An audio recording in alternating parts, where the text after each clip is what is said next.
And we are live. Hello, mga kakwento. Good morning, good afternoon, good evening, wherever you are tuning in. And to those who will watch the replay later, thank you, thank you, thank you.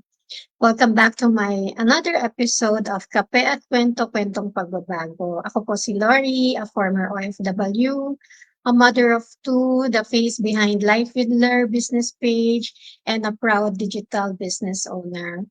Tonight's episode is going to be a little different. No business talk for now, just a heartfelt conversation because honestly, my heart is a bit heavy. I recently found out from our class group chat, one of my classmates just passed away. She had a pancreatic cancer, and just like that, she's gone. Bata pa siya, still full of life. She had plans, dreams, and a family. And now she's not here anymore. It's moment like this that remind us that life is so fragile. We always think there's more time, that we'll start someday when things settle.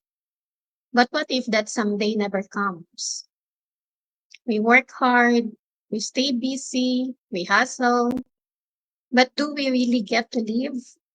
Nabubuhay ba tayo o nabubuhay lang tayo para magbayad ng bills?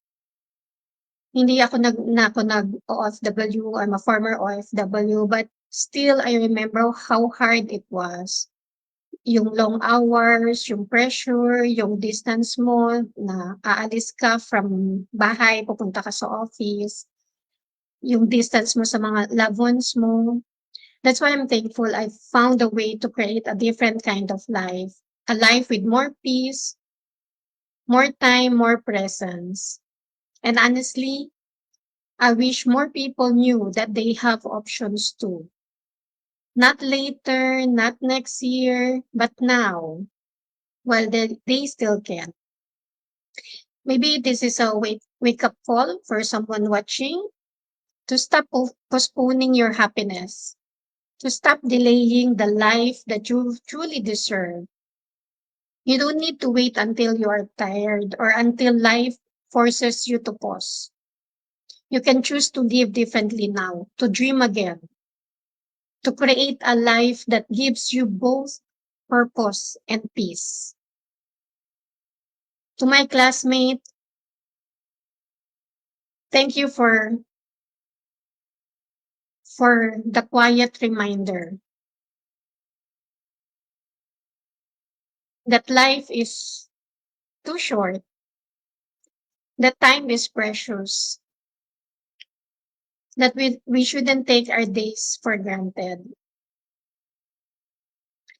And to you watching, if you've been feeling the need for something more, maybe now is the time to reflect, to make room for change, to explore new paths, and to start living with more intention, not someday, but soon.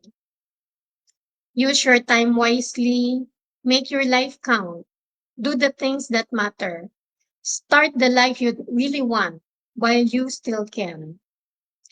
This is Kape at Kwento, where we talk about life, purpose, and real change. If this touch your heart, you may share it or comment below, you tag someone you care about. Let's keep this real conversation going. Until next time, stay grounded and always earn smart, live free, and love deeply.